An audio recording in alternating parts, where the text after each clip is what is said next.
Today we talk about chemical pregnancies, what they are and what they mean. I'm Dr. Mark Amols, and this is Taco Bout Fertility Tuesday.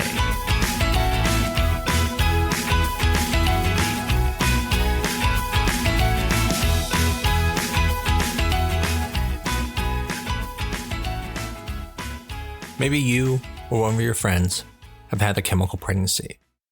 The question is, what is it? I've had patients think it means they're not even pregnant. I've had patients think it means they're never going to get pregnant. Well, in this podcast, I want to talk about what it is, what does it mean, and does it offer any hope? In the end, if you had a chemical pregnancy, it means you didn't come away with a baby. And no matter what, that's always bad. But understanding what a chemical pregnancy is may bring some hope to your quest once you determine what it means. So let's first start by defining what it means. A chemical pregnancy is a pregnancy. It's not a special term for, it wasn't really a pregnancy or it was never going to be a pregnancy. Absolutely not. What a chemical pregnancy means is all pregnancies, before they can be seen on the ultrasound, are chemical, meaning biochemical. When people talk about chemical pregnancy, what they're usually saying is that they had a pregnancy that unfortunately miscarried or stopped growing, but was only seen with chemical evidence and no ultrasonic evidence. For example, HCG. When you see HCG rising, at that point is chemical evidence of a pregnancy. When you can see the pregnancy in the uterus on the ultrasound, you now have ultrasonic evidence of the pregnancy. So a chemical pregnancy just means you can only see the pregnancy through chemicals. So does this mean that the embryo didn't implant in the IVF cycle, or that the embryo was just floating around? Well, no. Matter of fact, it absolutely means it implanted, because the only way to make HCG after an IVF transfer is when the syncytial trophoblasts invade the placenta. And at that point, they start making HCG. So anytime you see HCG rise, even if it's a very low number, you can at least walk away saying, okay, the embryo implanted. Now, it's important to understand it doesn't mean it implanted in the right spot. It could have implanted in the tube like an ectopic, but it did implant somewhere. The most important part I want you to get from that is that you were pregnant and it did implant. This is extremely useful to know, because if you don't have implantation, then you start getting worried about other things going on. Was the embryo even alive when they put it in?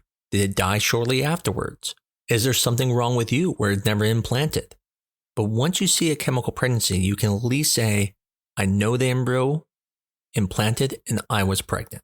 So then the next question comes up is, what would cause a chemical pregnancy? Why would it not keep moving forward? So it's first important to understand that having a chemical pregnancy does not mean you have issues. Sometimes things don't work. That could be because when the cells were dividing, something went wrong. There could be little bleeds that can cause problems, and people can lose pregnancies very early.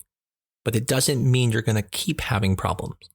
However, there are some people who do keep having chemical pregnancies and never get to that birth. And in those situations, we do need to look into them a little further. So the question is, what can cause those?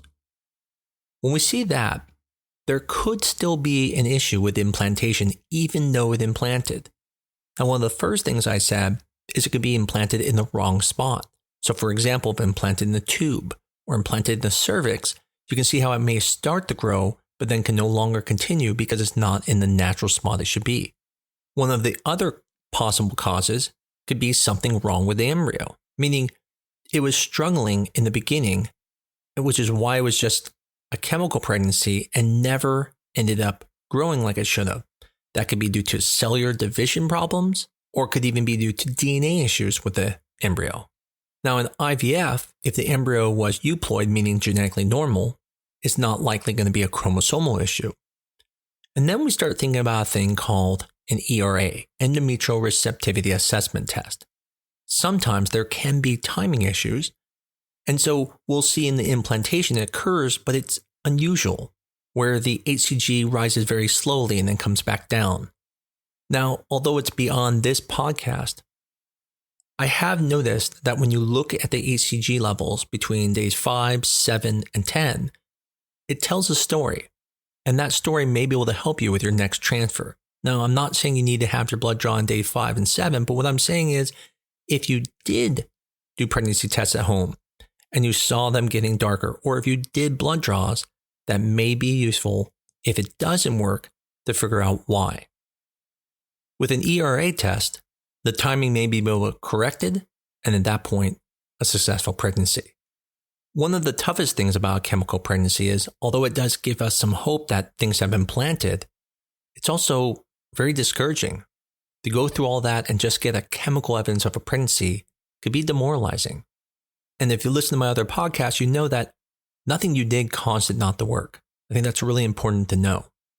And although it's hard to see the positive in at least a positive pregnancy test, it's important to know that a chemical pregnancy does not mean you're never going to get pregnant. But it is important when you keep having chemical pregnancies to look into it further. There could even be issues with the uterus, where the lining of the uterus is having problems, such as people who have Asherman syndrome. In the end, one chemical pregnancy, nothing to be concerned about. A second chemical pregnancy, especially with a euploid embryo, at that point, you need to start working things up. What I can tell you is, for most of my patients who have had chemical pregnancies, they have gone on to have successful live births. There are only a couple patients I can think of that ever had chemical pregnancies and kept trying and didn't get pregnant. One of them was a very extreme situation where they had a issue where their body was attacking the embryo in the uterus, and they were continuously getting miscarriages earlier and earlier and earlier. They had over 7 chemical pregnancy miscarriages. At that point, we did get an immunologist involved, and they were given the option of using certain treatments or using a surrogate. They decided to move on with the surrogate. Please understand that's an extremely rare situation. And for most people, that's never the issue. I find with most of my patients, when there's a chemical pregnancy, we make the adjustments needed and then having a successful live birth. If you're facing this situation where you did an IVF transfer and had a chemical pregnancy, keep your head up. Chances are you're going to come away with a live birth next time. If you're one of those patients who had multiple chemical pregnancies, well, then make sure your doctor has at least done some workup to figure out what's going on. In the end, you still have a very high chance of coming away with a live birth. Just keep sticking with it and don't give up. You are so close. In summary, a chemical pregnancy is a pregnancy. Don't let anyone tell you anything different. You were pregnant. And although it's unfortunate that the pregnancy never went to a live birth, there is information that was gathered here. Information that says you got pregnant, which means you can do this. The second thing tells us it implanted, which means although there still can be an issue with implantation, we know it's implanting.